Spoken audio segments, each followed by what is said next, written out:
I want to respond to a question that came in and something I missed last week. So if you want to take your handout from last week out again, there's a section that I skipped over inadvertently. I didn't mean to. How families impact children. And someone mentioned that I didn't cover that, so let me go back over that. It's page 1 of your handout last week. I'll give you a second to find that. And there's 3 ways that families deal with children, and there were blanks to fill in there, so find that. Children who are overly protected or sheltered lean toward anxiety and depression. Children who grow up in families where they're overprotected, dear, you can't go out, don't go too far away. The parents are anxious themselves. There's danger lurking, and it's good to be protective of your children. Don't get me wrong. But these families hold their children ever so tight that they never have a chance to take many risks in life. They're always in safety zones. And then trying things later on in life becomes anxious or scary for them. Makes sense, right? Children who are scapegoated or blamed, that means these kids are blamed for everything. You're a terrible child, you're an awful child, you don't obey, you don't do well at this, you don't clean up your room, you don't. These children end up being very angry kids, and often verge on delinquency, antisocial, rebellious behavior. These are kids who are likely to get into a scrape with the law because they don't like authority very much, because they've always had a judgmental finger pointed at them. So they get into delinquent activities, scrapes with the law, etc. Here's an interesting one. Children who are the center of attention tend to become narcissistic. Narcissistic or self-centered.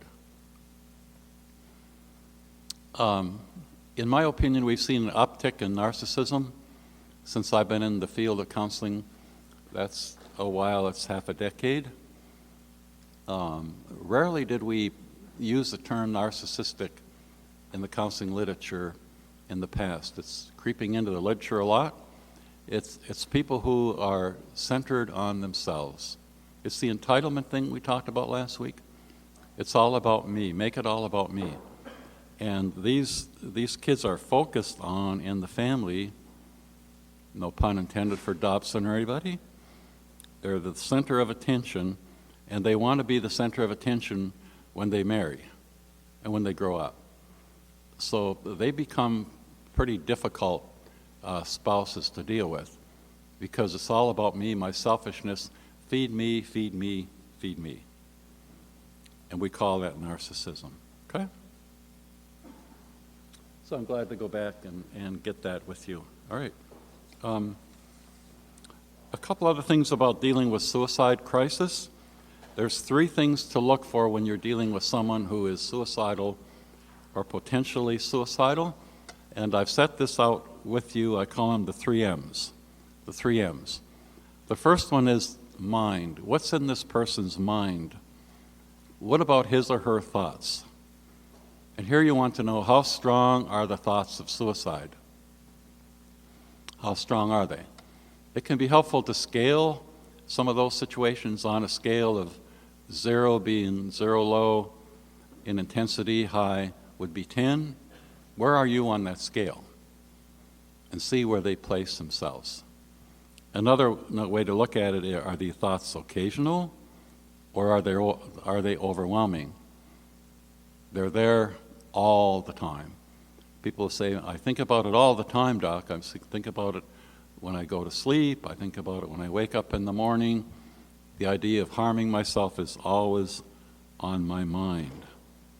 So you're looking at the strength of the thoughts. The second M is method. Method.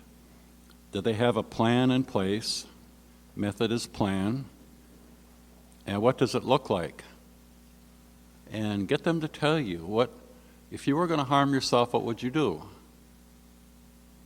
Well, I'm not sure, Dr. J. I'm not sure what I'd do.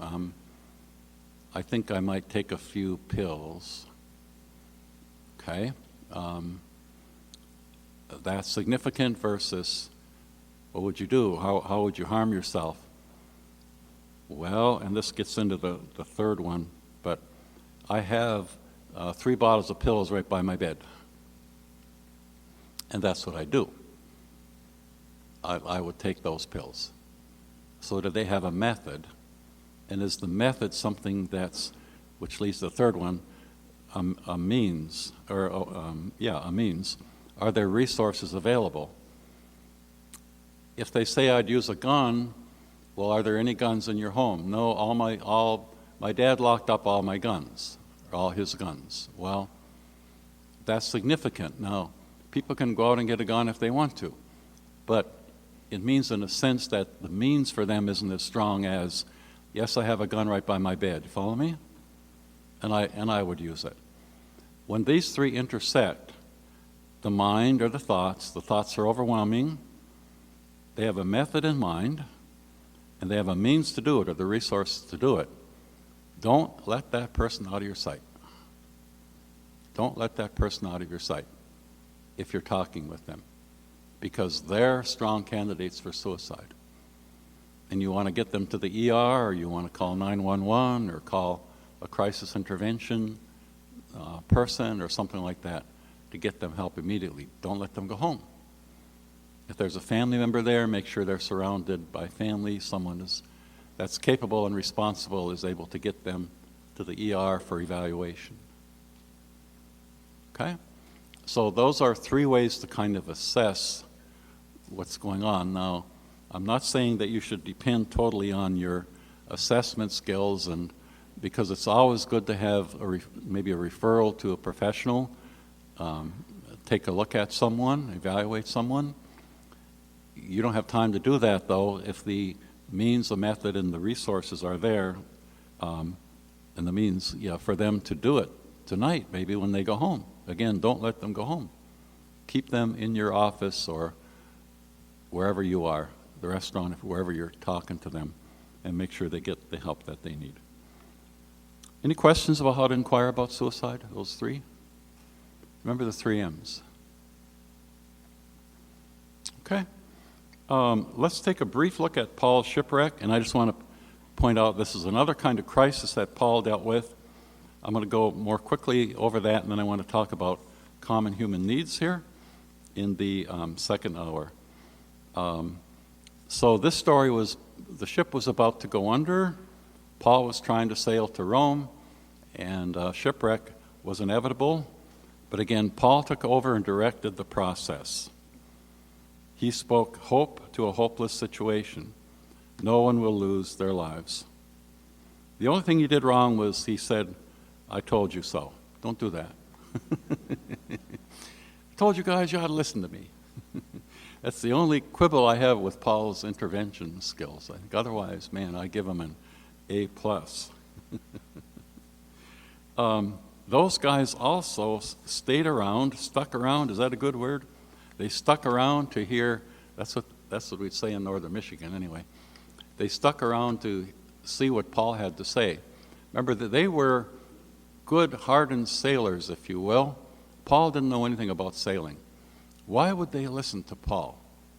Again, people listen to the man or woman of God who is getting words from the Lord and delivering messages of hope to them. That's what crisis intervention is all about. So the people in the jail all stopped to hear Paul and Silas, see what God was going to do. These hardened sailors on the ship who knew much more about sailing than Paul, they stopped to hear what he had to say. They paid attention to him. They honored him. In crisis, hear from God and speak his words. Face the facts. Don't try to whitewash something. Like, well, it's not so bad. I think we're all going to make it, or I don't think anything bad will happen to the ship. Paul was clear. The ship you're going to face shipwreck. So don't overly reassure people that everything's going to turn out all right, because without God it often won't, and even in the course of human events, things don't always go the way we want them to. People need community. They're a group of sailors were going to break away and take things over. Paul stopped them. We need to stick together in this. And people who are depressed, anxious, they need community. They need the church. They need the church. And here's where the church can come in with community, support, follow these individuals, support them through the crisis. Prepare for the crisis and so on. You can read those points. And then, I didn't make a separate point of this, but leaders can expect and prepare for interruptions. There was a Malta in Paul's life. The ship wrecked outside of the island of Malta. How many of you are planning your next vacation to Malta? Anybody? Anybody ever been to Malta? No. Oh. Not exactly on the list of all-time destinations, right? So this is an interruption then in Paul's life. Leaders can expect interruptions. And read about Paul on Malta. It's very interesting stuff that happened there in the interruption. Part of the story was Paul was helping to build a fire. He put his hand in a pile of wood, a snake bit him, and all the people on the island of Malta knew that that's a pretty fatal kind of thing. So they all stood back to watch Paul die. What's going to happen to this man? Or at least watch him swell up or whatever would have happened. Man, Paul shook that snake off and went on. He went on. No weapon formed against us will prosper when we're serving our Lord. Continue to minister no matter what the circumstances. Paul could have taken the winter off. I'm off for 3 months. He continued to pray for people for healing. He ministered the word. Marvelous things happened on the island of Malta when Paul was there. And then the idea that this too will pass. So Paul went from facing hurricane winds to a soft southern breeze in the spring.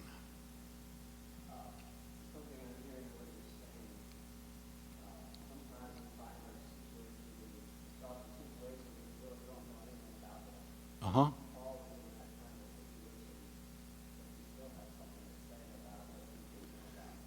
Yes.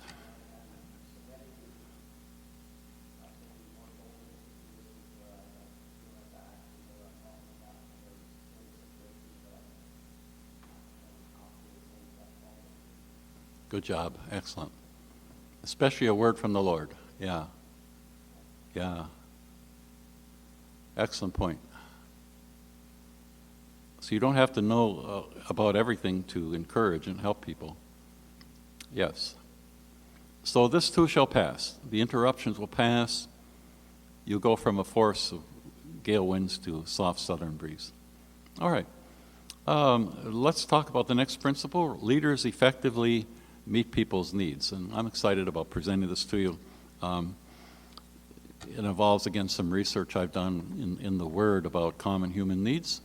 And let me preface that with several years ago, a man named Abraham Maslow came up with an idea that he called a ladder or a hierarchy of needs. It took the counseling profession by storm. Everybody was talking about Maslow's hierarchy of needs and how neat it was and how effective it was and how great it was, and it was good. But this was Maslow's ladder, and I put my version of a ladder up here. I'm a terrible artist. I flunked art in kindergarten and never recovered. So I'm a recovering artist, I guess. Eh? But picture a ladder step by step. And both of these lists read from the bottom to the top. Please pay attention to that.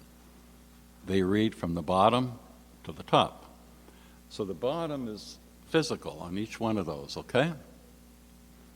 So Maslow's needs look like this. Physical on the bottom, next safety, security, love and belonging, esteem, and self-actualization. Now, Maslow postulated, and we'll talk about this later because it's one of the takeaways from this, that if needs on the bottom steps of the ladder are not met, you can't really minister to needs on the top rungs, okay?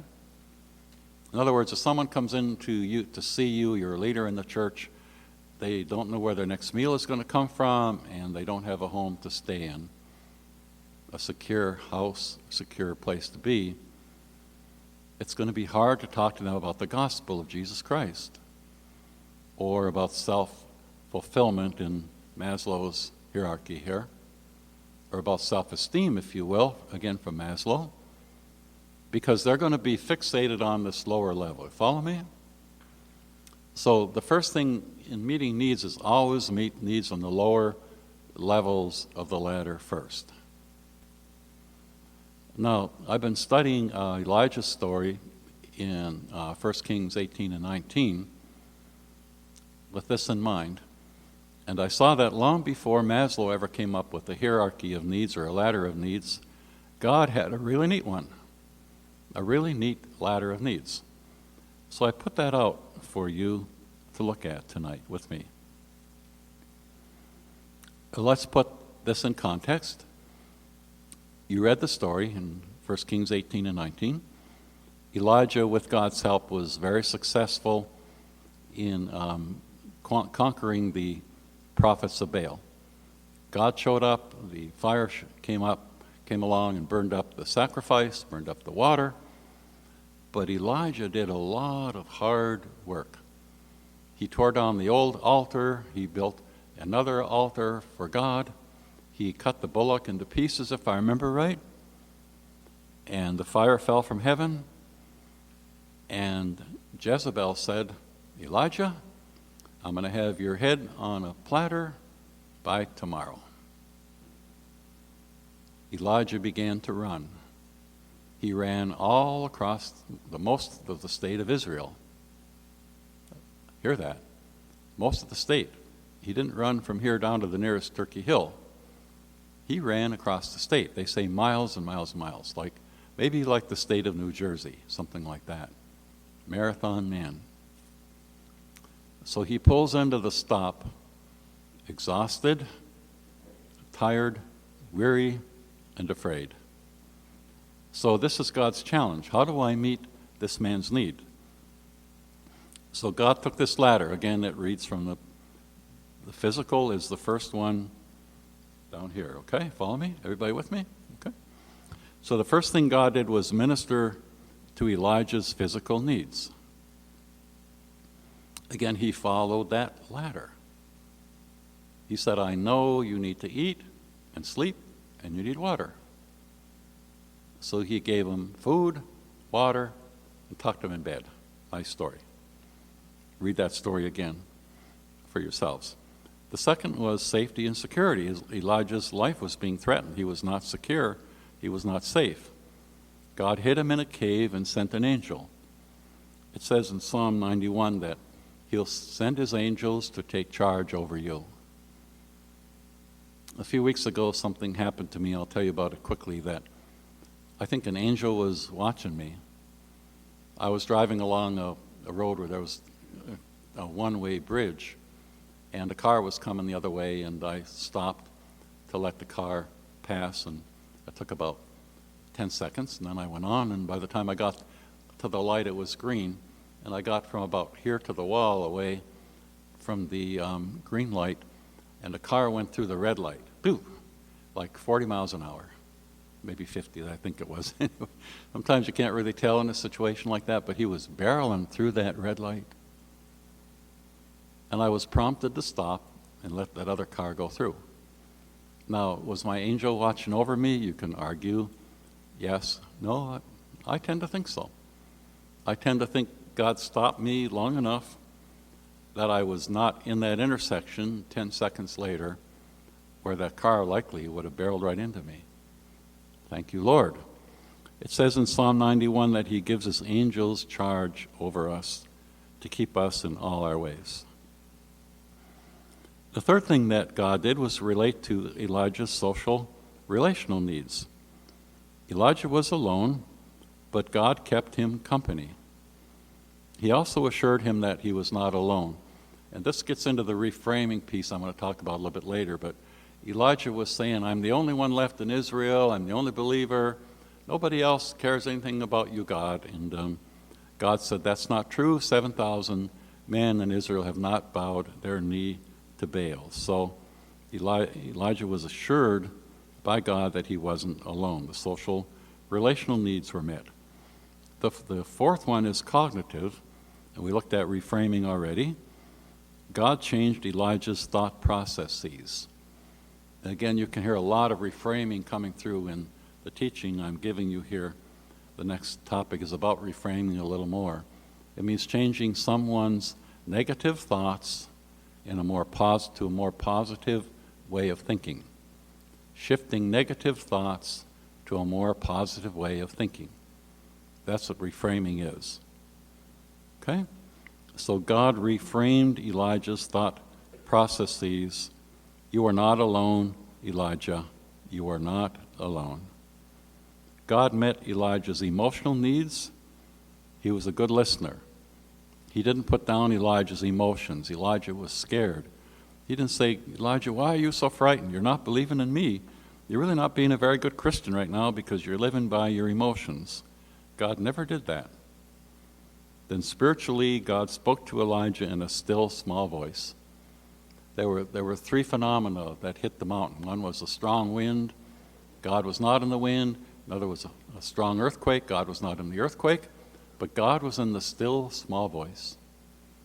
And when people are depressed, they don't hear anything from the earthquake and the wind. They hear the still, small voice. So when you're ministering to depressed people, still, small, gentle, quiet voice. That's how God would speak to them. That's how you can speak to them. Now, pretty much God is following Maslow's hierarchy of needs so far. He puts a couple other things in there. Well, let me point out the exception. There's two things that God does that's different. One is he brings in the spiritual, which I already mentioned. Maslow doesn't care about the spiritual. God does. We do. So we address the spiritual needs. The other thing is the highest levels of Maslow's hierarchy are all about the self. Can you see that? Self-esteem and self-actualization. Now, God doesn't say, I'm going to self-actualize you, Elijah. Instead, he says, go and be a servant. I want you to go back, Elijah, and be my servant. I want you to anoint the next king and the next prophet for Israel. I have a job for you to do. We talked about vision and suicidal a while ago. People who are suicidal don't have vision. People who are depressed don't have vision. So God picked up on this beautifully. He said to Elijah, I'm going to give you vision again, Elijah. Elijah had very little vision in that cave. I mean, he probably would have been content if somebody would have fed him, just live out his life in that cave. But God said, no, you're not going to live your life out here. I have a job to do. You are important to me. So at the top of the list for God are spiritual things and vocational things or servanthood. Go back and build up my kingdom. Here's my vision for you. Can you see the key differences between Maslow's hierarchy and God's? It's so significant. I love God's hierarchy here because he picked up on everything that psychologists are saying are important, and that's important for us to listen to. But he added to it in a significant way, just as Paul added to what psychologists usually say about crisis intervention in a significant way. He went above and beyond in ministering. So how is God's ladder differently? There's less emphasis on self and includes spiritual factors. How can we apply this ladder of needs to ministry? I think I've mentioned that to you. Maybe you have some other thoughts about it. We'll pause a minute. But I think the main thing is addressing the lower level needs before you go to the higher level needs. Okay? Any thoughts about the hierarchy of needs?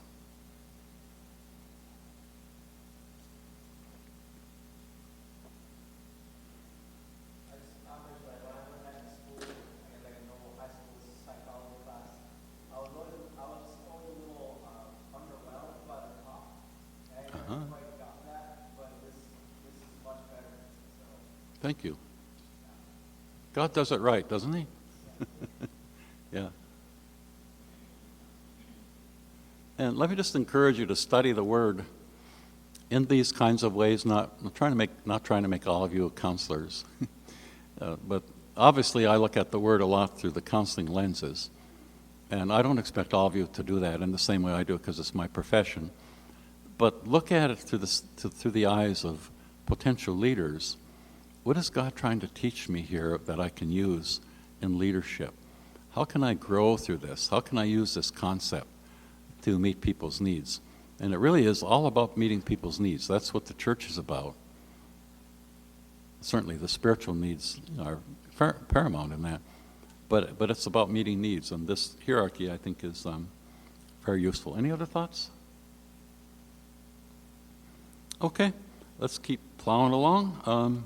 Leaders use reframing generously. I've talked a lot about reframing. I've given you a definition of it. It's helping people change their thought processes and their responses to life. From my handout here. It's rewriting scripts for them. It's taking positive things out of situations that seem negative. It's challenging those who overgeneralize or awfulize.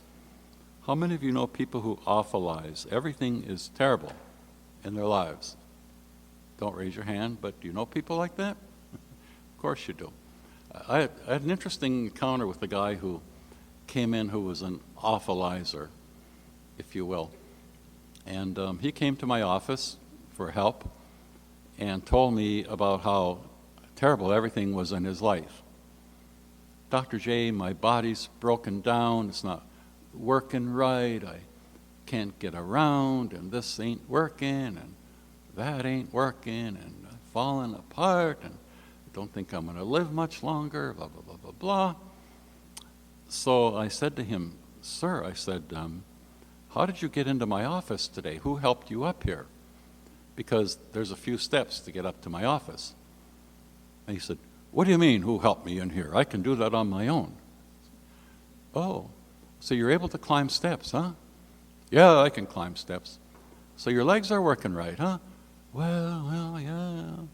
I guess my legs are working. Okay, Dr. J. Okay.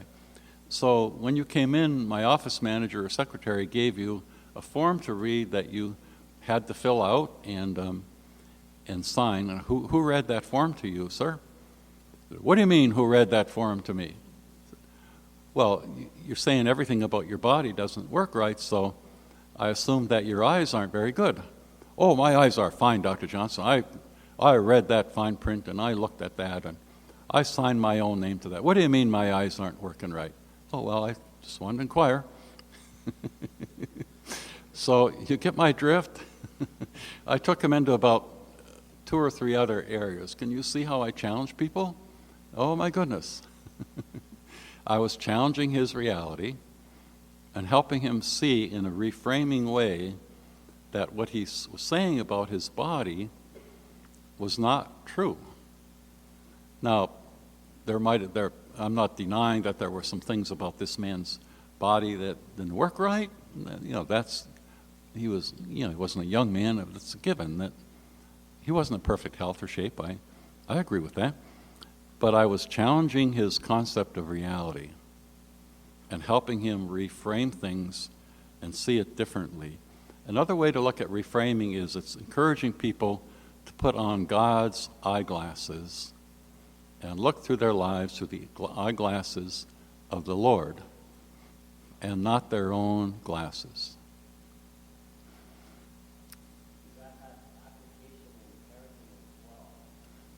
Yes. Parenting is all about reframing because we're always helping kids look at their lives differently. Yeah. I had a counselor once who was all upset because I had a lay counselor on my staff, and he came to me and complained because this lay counselor was helping clients reframe their situation. And he said, she should not be doing that because she's not a trained counselor. And I looked him straight in the eye. I said, you just put every parent out of business. You just put every pastor out of business. And you just put every small group leader out of business. Because if the only people who can reframe someone's situations are trained and licensed therapists, we're in bad shape in this world. So parents do that all the time.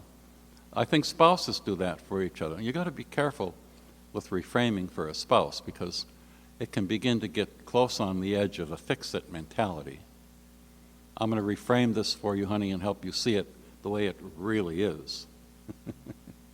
Fix-it stuff does not work well in marriage. But if a spouse comes and says, I'm troubled with a lot of feelings that I'd like you to help me with, then it's an open door. You can say, let's talk about that. What are some of the lies you're entertaining? How can we come against them together? You see, if there's an invitation, it's different. But parents do that all the time. I think reframing is seed planting. I think parents do that as seed planting. They point out something to their children, and their kids might not get it right away, but you're planting a seed in their lives. And you trust God to bring that seed to fruition. I'm sorry, go ahead.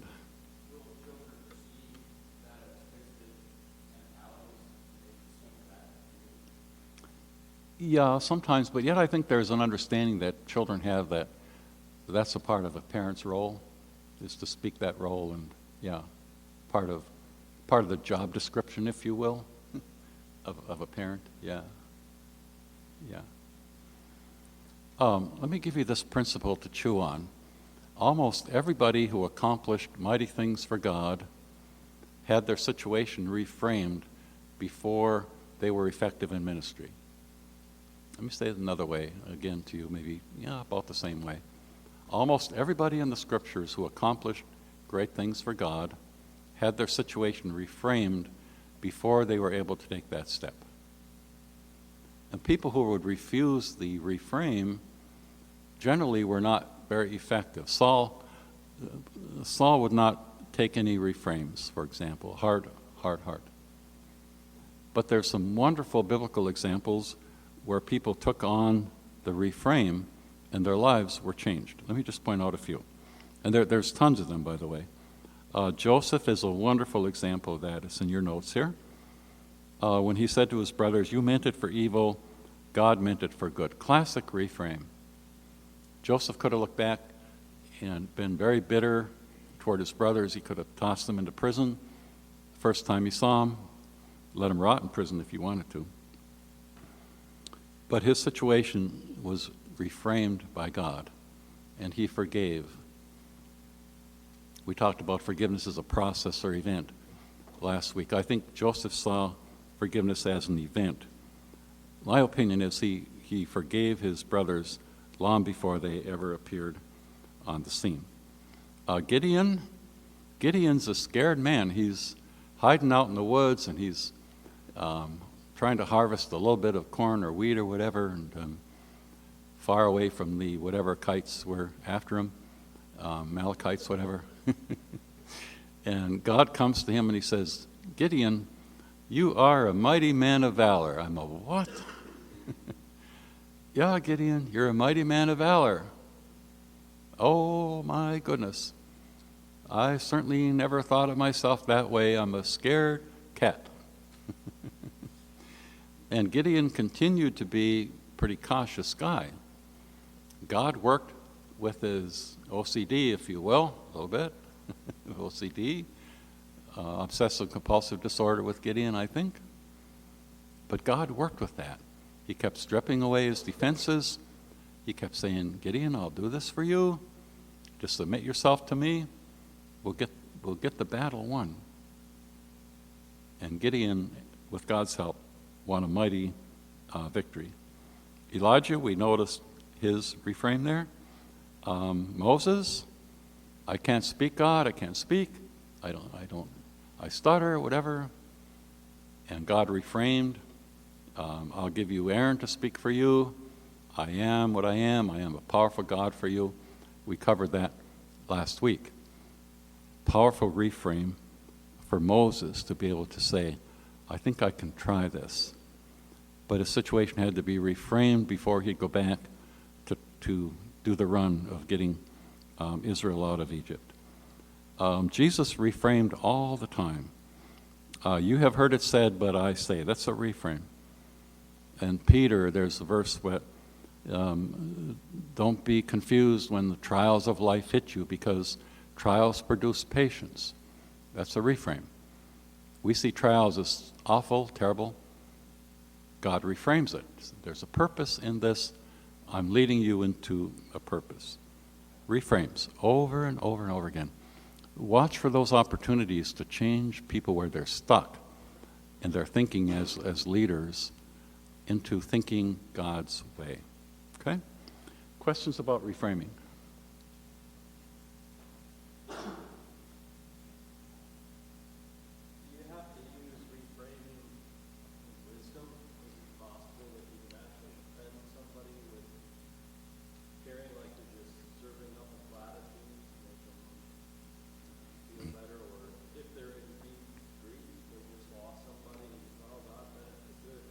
Don't do that. Right. Absolutely. That's way down the road. Yeah, yeah. No, you do what I said to the young lady's question a while ago, that you help them grieve, you help them talk about it. Yeah, work it through. Then maybe one of the final steps is, let's pray that God will show you the purpose in all of this. Mm-hmm. Yeah. You can, and it happens all the time. It's a great question. Where people rush to reframe, they want to make people feel better. Yeah. But it's not necessarily about making them feel better. It's helping them prepare their heart for ministry. That's what reframe is all about. Good question. Very good question. Thanks for that caution. Yeah. Other questions about reframing?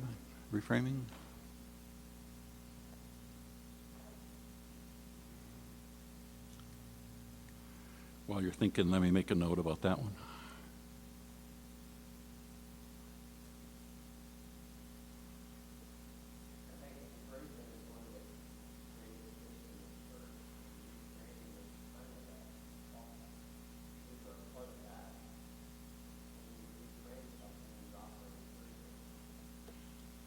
Yes, encouragement is a wonderful reframe.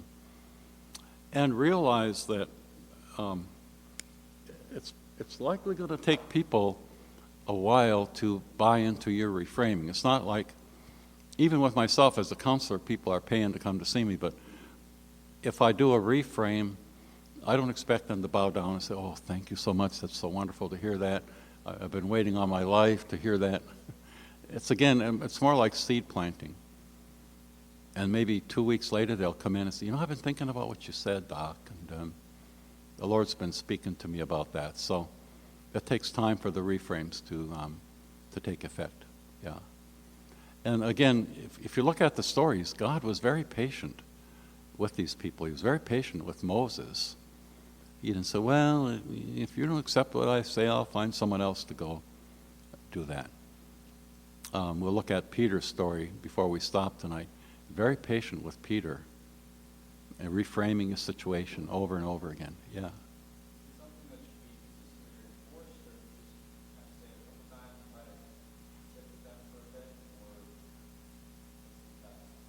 I let it simmer. Yeah. I say it and then I let it simmer. Yeah. What you're doing is you're helping people think differently about their situation.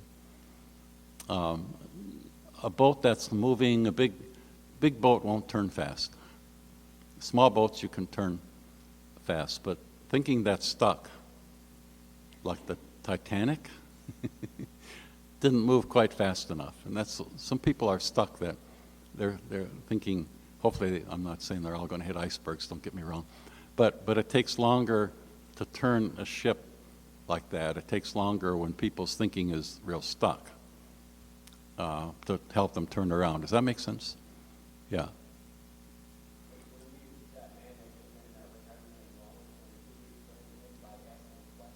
Mm-hmm.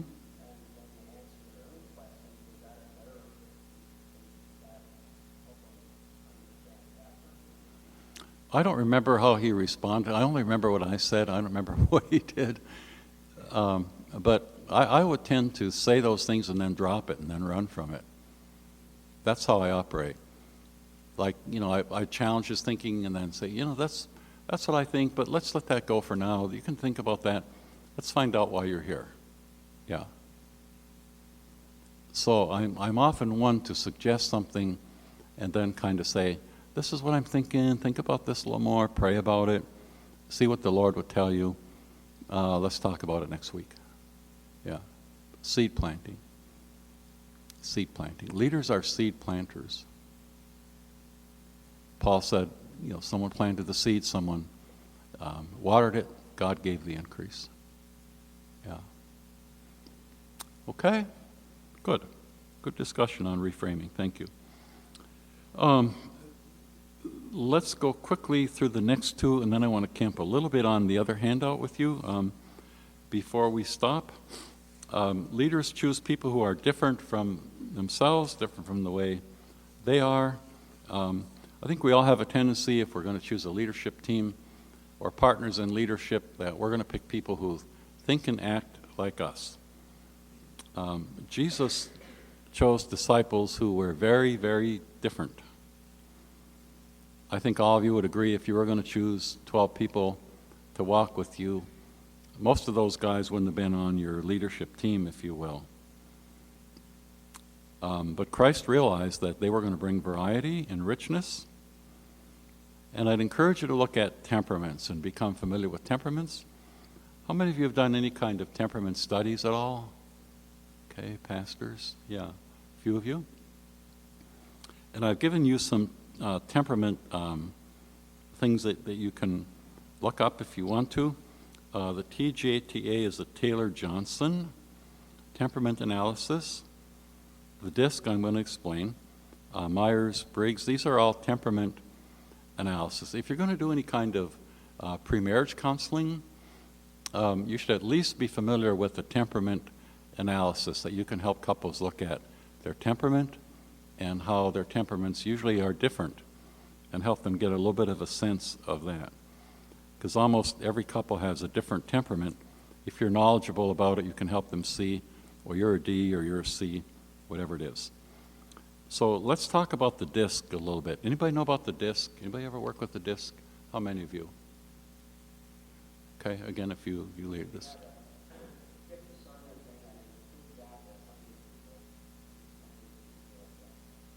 Okay. The DISC, let me tell you what they stand for. And once you know what they stand for, they're not too hard to spot. The D stands for decisive. These are visionary people. If they're the pastor, they want to build a new church. They want a new sanctuary. They want to add to the old one. They want to plant churches in different cities, and etc. They're always thinking vision. If you look at the car, they're the accelerator. They're pushing out on the edge all the time. And that their motto or mantra is, what can we find to do? What can we find to do?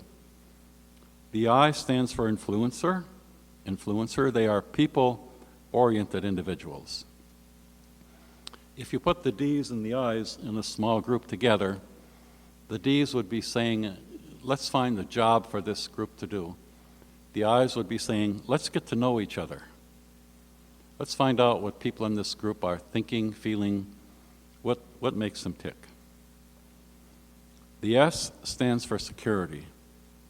These are comfort zone people. They don't want to go anywhere. Whereas the D stands for decisive. They want to push out. These guys are saying, not so fast, not so fast. 70% of people in the world are S's,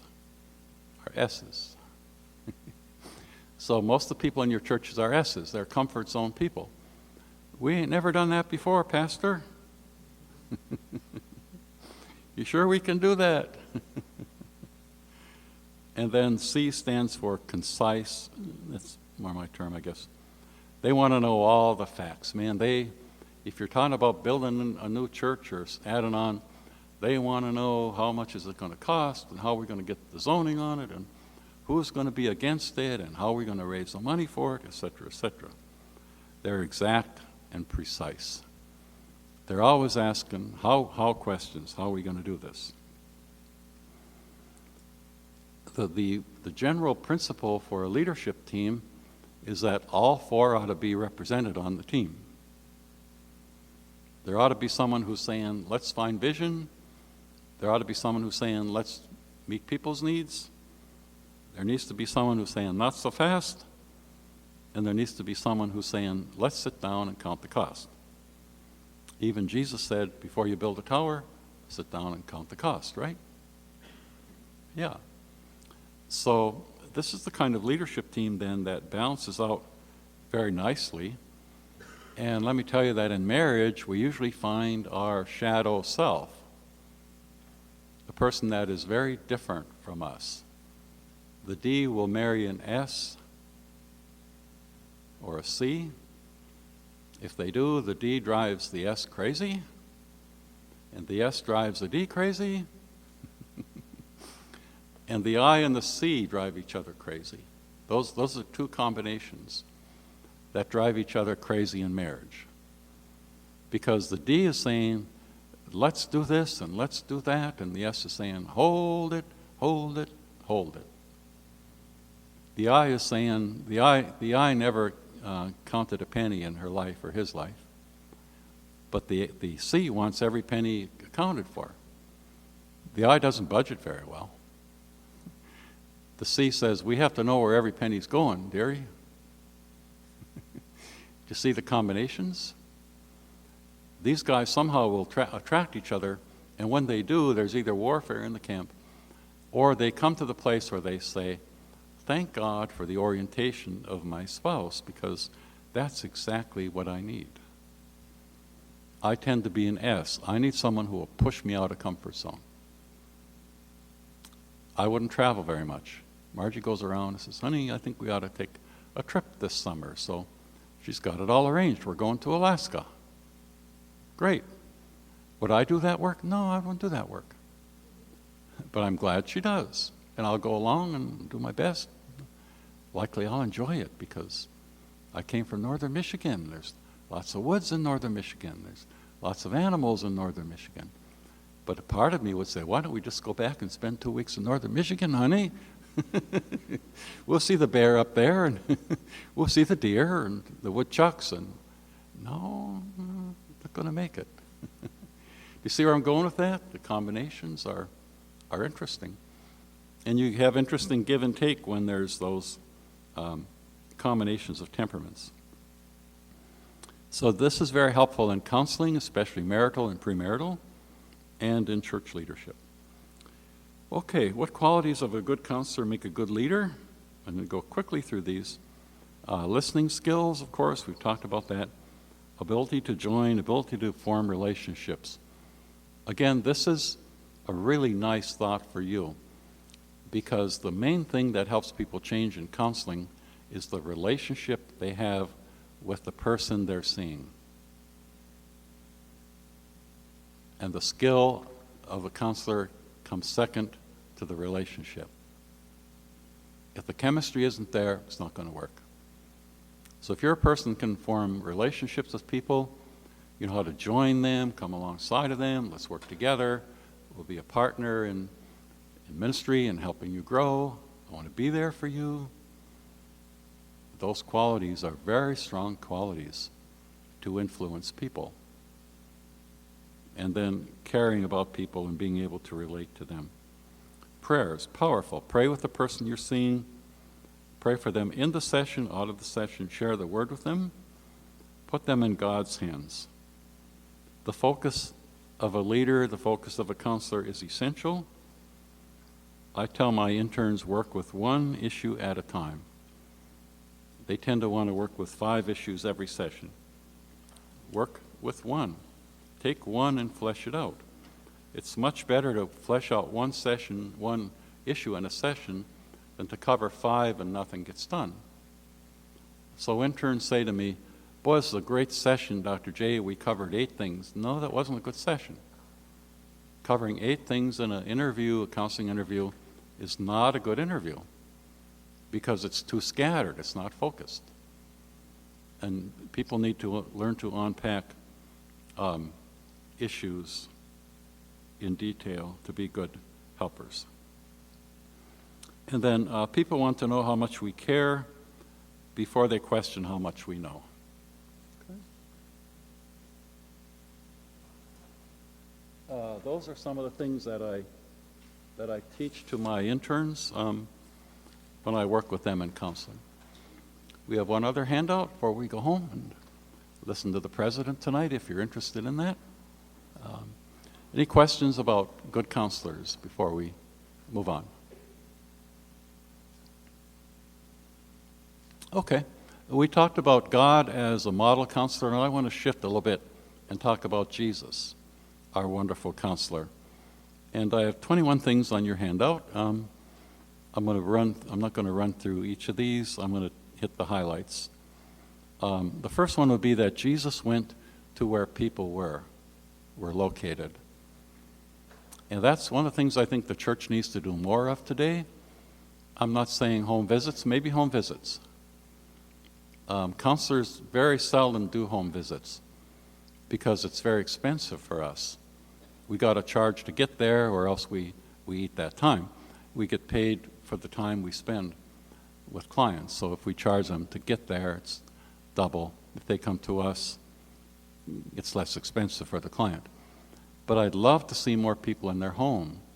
I'd love to interact more with people in their job, on their job, where they work. The church can do some of that. The church needs to get out of its comfortable offices and meet people where they're at. So Jesus interacted among and with the people, not from a comfortable office.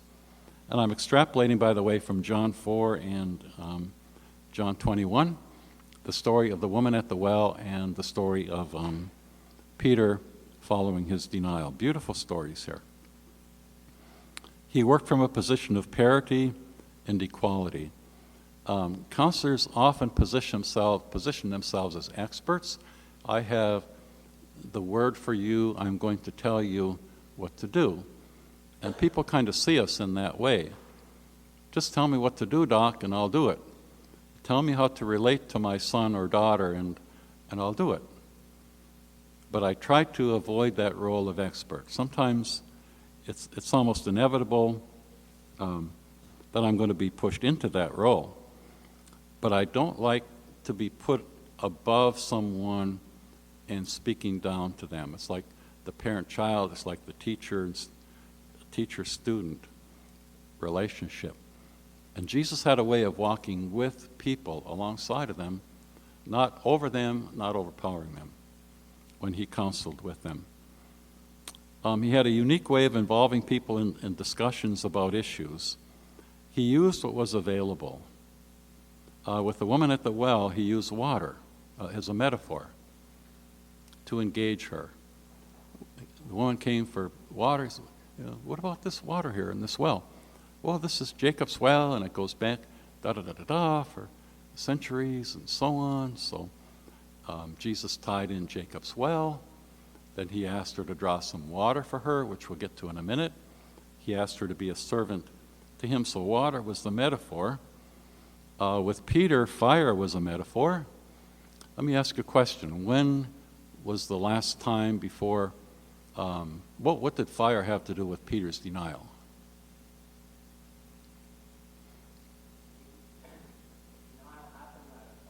Good job. Denial happened around a fire. So I think Jesus deliberately had a fire going. It's my thought. Because it's a metaphor, it's going to remind Peter of his denial. But Jesus never said, Peter, I want to talk to you about your denial now. The fire did the trick, in my opinion. It bridged the gap. Because the fire would have reminded Peter of taking him right back to that experience. So by using metaphor, Jesus took Peter back. It's brilliant. It's brilliant stuff here. To the actual experience around a fire. And then he fed him fish on the coals. Oh my goodness, Peter was a fisherman. Reminds him of his previous life as a fisherman. And when Peter gave up as a disciple, what did he say? So I'm going fishing, right? That's my next step. I'm going back to the fishing hole. Now, Peter was unsuccessful at being a fisherman, So we'll see in a minute, Jesus put fish in the nets. Powerful metaphors. Jesus used metaphors beautifully here. Let's see, what were some of the rest of those? Feeding lambs, feed my lambs, feed my sheep, powerful metaphors. He used the latest techniques in crisis intervention, just like we saw with Paul. Jesus was very good at crisis intervention, going beyond where the person was and restoring them. The Lord helped struggling people succeed at what they were doing. Now, why would he want Peter to be successful as a fisherman? I would suggest to you that Peter felt pretty bad about himself at this point in time, like, I can't do anything right. He failed as a disciple. He went back to fishing. He fished all night. He was a master fisherman, but he didn't catch a fish. So Jesus said, I'm going to help you be successful as a fisherman to help you move on. And sometimes we have to help people be successful at what they are doing before we can help them take the next step toward leadership or whatever. Because if they don't succeed in this venture over here, they're not going to feel like they're successful enough to venture into leadership. Does that make sense to you all? So Jesus was really neat at following with these metaphors. Jesus displayed deep understanding, empathy, and compassion toward people. He was affirming. He saw people as valuable, both to him and the kingdom. And he was a servant. He asked Peter, he said, Peter, you're going to be a servant. Well, first of all, he served Peter. And then he asked the woman to serve him. Now, one way to reduce the equality in counseling and leadership between you and people, when they see you on a high plane and them down here, is ask them to do something for you. Ask them to do something simple for you that maybe they can help you with. Or ask them to bring in something that's meaningful to them. Like I often ask people to bring in a painting or a song they've written. Sing me a song. Bring me a poem you've written. Bring in a sample of your art. I'm always looking for areas to affirm their expertise and their competence as individuals. Because when they come to me for counseling, they feel like my expertise, my competence has disappeared. I'm not any good at anything. So I'm always reinforcing their competence, which Jesus did so beautifully, both for this woman and for Peter. Reframing, we talked about that. Jesus reframed quite a bit here. Feed my lambs is a reframe. He saw himself as a seed sower, and he, like Paul, found refreshment in helping people. If you remember the story, the disciples had gone into town and McDonald's or wherever, they brought some food back for Jesus, and Jesus wouldn't eat. He said, my meat is to do the will of my Father. There's something about serving people, ministering to people, meeting their needs that is so fulfilling and so satisfying. I'm not saying don't eat, but I'm saying a lot of times it'll feel much more satisfying than a good steak. Yeah, it's refreshing. And I find my refreshment in helping people. That's what's kept me going, 55 years of counseling. Yeah. Helping people gives back to me. And being able to serve them and minister to them is refreshing. My bread is to do the will of my Father. Finally, just a couple things. He had a vision for people. Have a vision for the people you work with, whether it's counseling, leadership of any kind. See what they can become. And Jesus was led by the Spirit, exercised the gift of the Spirit, the gift of knowledge. With this lady, he told her all about herself, how many husbands she's had, and she said, come see a man who told me everything about me. He combined the past, the present, and the future into a total package, took Peter back to his past, metaphorically took this lady back to her past, Jacob's well, and then helped them see that they had a better future. And then there's two more left. One is Jesus used a system perspective. Go and get your husband. I love that. Again, I'm a family counselor. Bring in your husband, bring in your spouse, bring in your kids, bring in your parents. Bring anybody that can help you accomplish the goals that you need to accomplish. And we call that systems counseling. It reaches out to the system surrounding the person, the network. We tap the network. And then I don't have the handout you have in front of me, but I think the last one says that Jesus accomplished more in one session than most counselors accomplish in many sessions. I mean, look at what happened to these people in one interview. One interview. How powerful. Peter went from wanting to stay in the nets to becoming the powerful leader of the early church. That reframe was necessary to move him there. Or he would have had Peter's fishing business the rest of his life without that intervention, powerful intervention. This woman was stuck, 5 husbands or whatever. Jesus spoke into her life, and she evangelized her city. One session.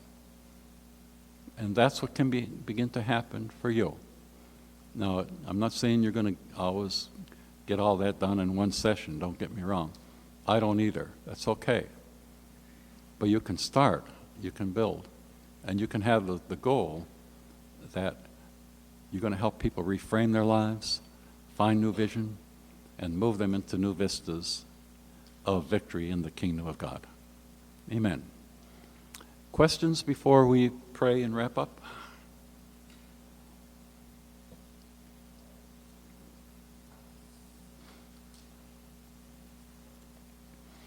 What do you see in Jesus' intervention here that's helpful to you?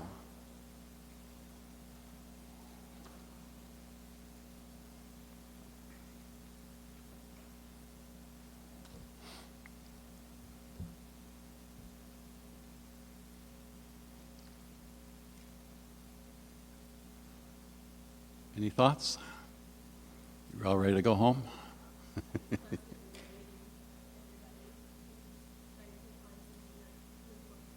Something in common with them? Excellent. Yes.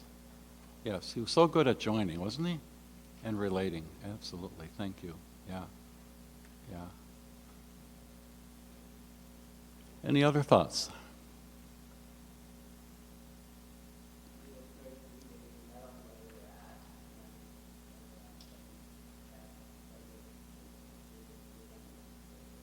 Yes.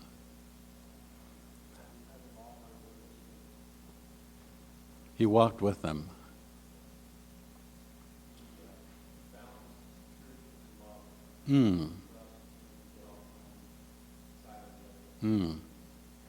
He balanced truth and love. Yeah. Yeah. Well, I encourage you to read these stories in the scripture through these lenses that I presented to you tonight. Again, I know not all of you are going to step up and become counselors, but look at those stories through the lenses of maybe in a little bit different kind of way for many of you, and see what the Lord wants to say to you from His Word. And it's interesting that I think you can see that the stuff that psychology talks about that's worth much, really, it's often in the Word, and we can dig it right out of there. And it takes it a step further than the profession of psychology is able to do, because God knows the hearts of people, and He speaks to the spiritual realm of people, and that's so important. Let me pray for you guys. Lord, thank you for helping me tonight to get through this time, and for energy to do it, and just the strength and health that you gave me to present this material, which I believe you wanted this information to go out tonight. So I thank you that you prepared that way, and that we were successful in that. And I pray as people hear this word, it would register in their mind and settle into their hearts and spirits, that they would be more effective because of what we've gone over tonight and whatever they're doing in leadership in the church. I bless them as they move toward leadership, or those that are in leadership already. And I pray that each one of them would prosper and do the work you've called them to. Amen. Thank you for having me for 2 weeks. Stop by the display back there. Take a brochure if you'd like. If any of you want any of my books, they're available again. I'll stick around a little bit. So thanks again.